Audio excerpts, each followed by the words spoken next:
कस करता। हाय सखी तू ठीक कहता रे।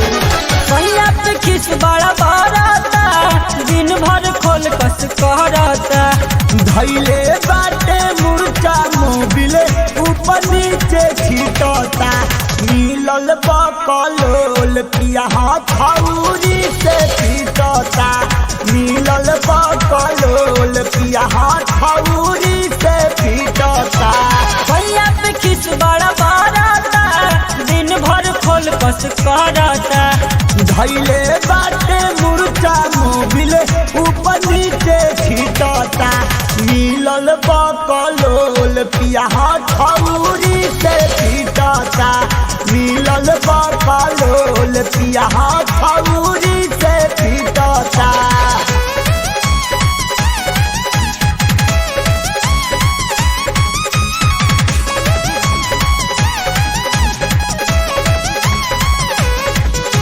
Mixed by ईश्वर कुमार। चढ़ली जवानी हमार तनी को ना छुए।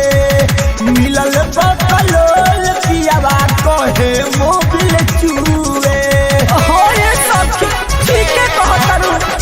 चढ़ली जवानी हमार तनी को ना छुए।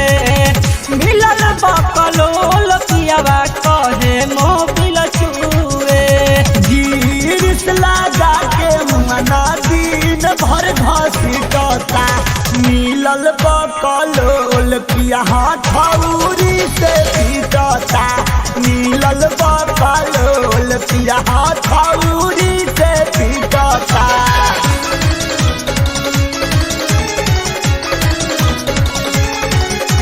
Mixed by ईश्वर कुमार।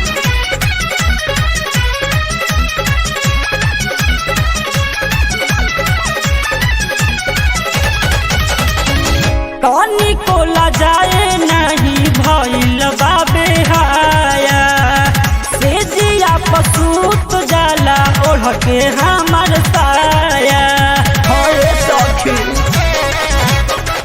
तनिको नाला जाला पियावा हमको नहीं भाया। से जिया पसूत जाला ओढ़ी के साया। गिरिस में हिरिस नइखे झूठो के आई ठता। मिलल बकलोल पिया हथौड़ी से पीटता। मिलल बकलोल पिया हथौड़ी से पीटता।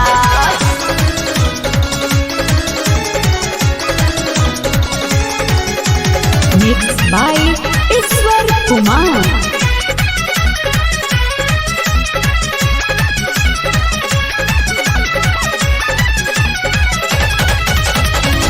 कैले धर्मेंद्र बबलू श्री राम अगुआई। टिंकू चुनमुन बिन दिहले फसाई। हरे करम कइले दिलीप गोविंद अमर अगुआई। बबुआ विनोद नीत सदिहले फसाई। हमारो जवानी के आचार नहीं दिखता। मिलल बकलोल पिया हथौड़ी से पीटता। मिलल बकलोल पिया हथौड़ी से पीटता। मायरे